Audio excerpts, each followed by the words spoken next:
Mi sto dirigendo verso Terza Piccola, sopra Sappada. Le temperature sono umide, che è appena piovuto, però sta cominciando a schiarire abbastanza bene. Il percorso lo prenderò tutta dalla parte sud, passando per il passo della Digola, perché la parte nord ho visto c'è ancora un po' di neve e quindi meglio evitare neve il più possibile ed arrivare su asciutti. A tra poco.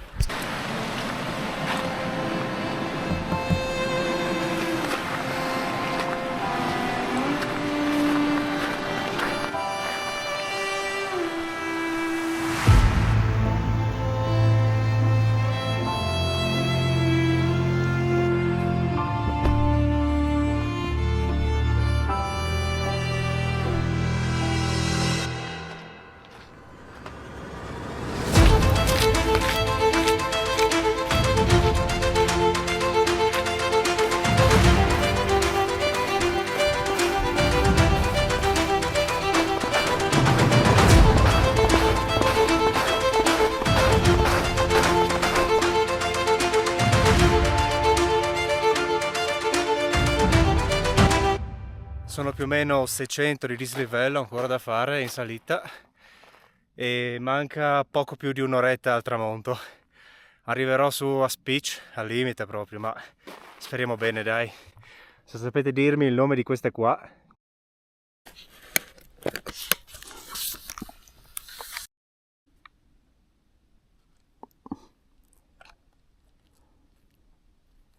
Guardate adesso lo zoom.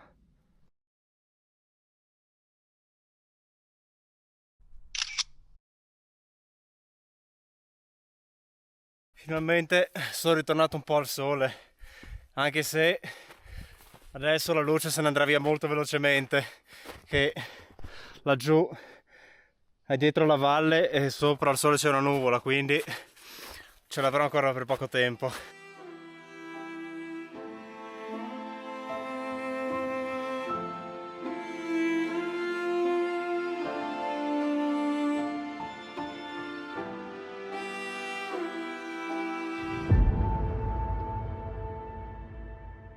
Dubito però che riuscirò ad arrivare in cima con le ultime luci stavolta.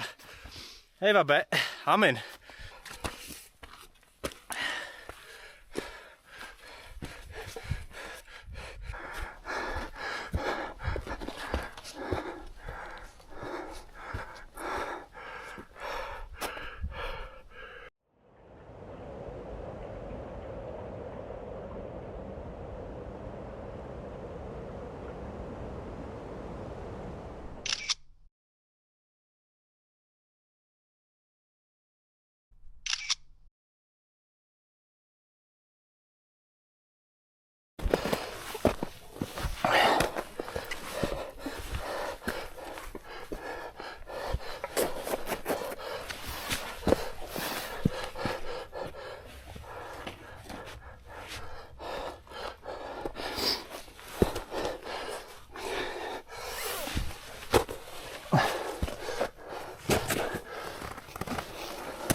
E niente, la cima è qua sopra, però devo rinunciare perché c'è questo tratto qua, è veramente molto esposto, anche se è piccolissimo, però è neve appena caduta, sotto c'è ancora quella che non si è saldata bene e quindi questo pezzo non lo faccio e la croce è qua sopra.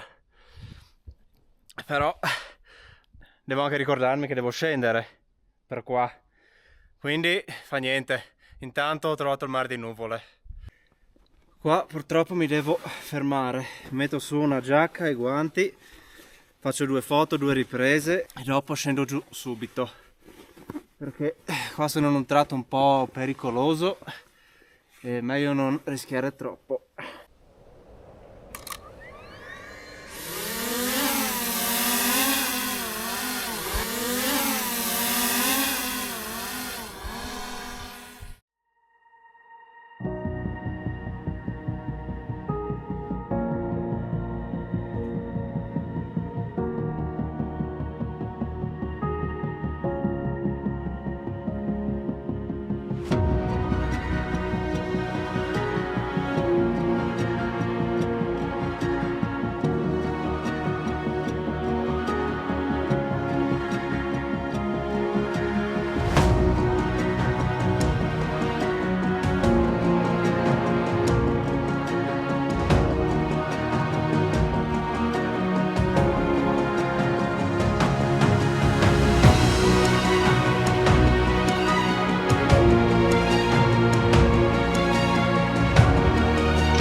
Bene, ora cominciamo a scendere verso la Forcella, perché non voglio farmi questo tratto al buio che è abbastanza rischioso.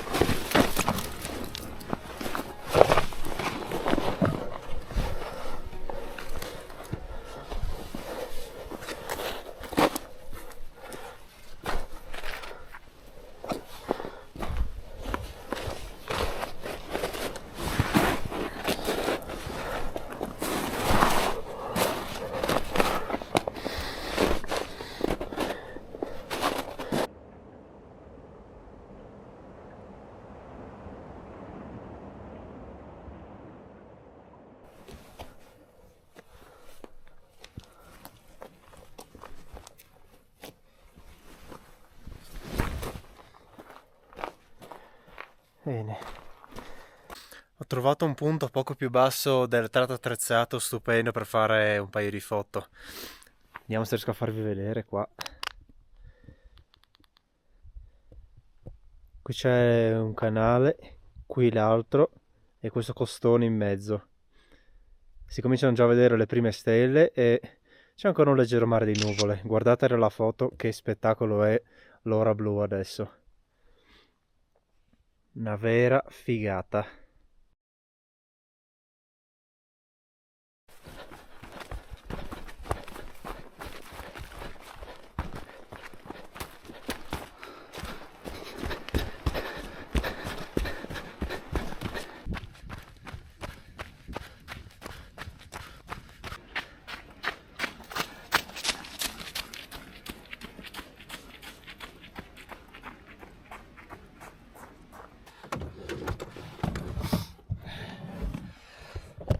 Finalmente sono arrivato alla macchina. Ho fatto tutto il tratto dal Passo d'Icola fino a Sapara correndo, quindi ci ho messo all'incirca 20 minuti a farla correndo abbastanza svelto.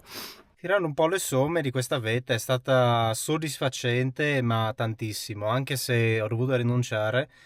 È stato un bel percorso, lunghetta la parte nel bosco, ma la parte finale ancora col nevischio, quello fresco, mi ha dato un po' di spinta in più ad andare avanti e è stato veramente utilissima come esperienza questa qua, perché ho capito dove rinunciare. Naturalmente sarei potuto andare avanti, era un pezzetto di 3-4 metri quello lì da superare, però non ero, come si dice, non ero attrezzato proprio per niente. Sono andato su in scarpe da ginnastica, ok, che tengono neve, acqua, ok, però non avevo né ramponcini né piccozza, ero veramente impreparato per fare quel tratto, anche non avevo neanche una corda dietro, non avevo nessuno che facesse una cordata per farmi passare, quindi in quel caso ho preferito rinunciare. Bene, ci aggiorneremo al prossimo video, intanto vi lascio ancora con qualche breve ripresa del drone.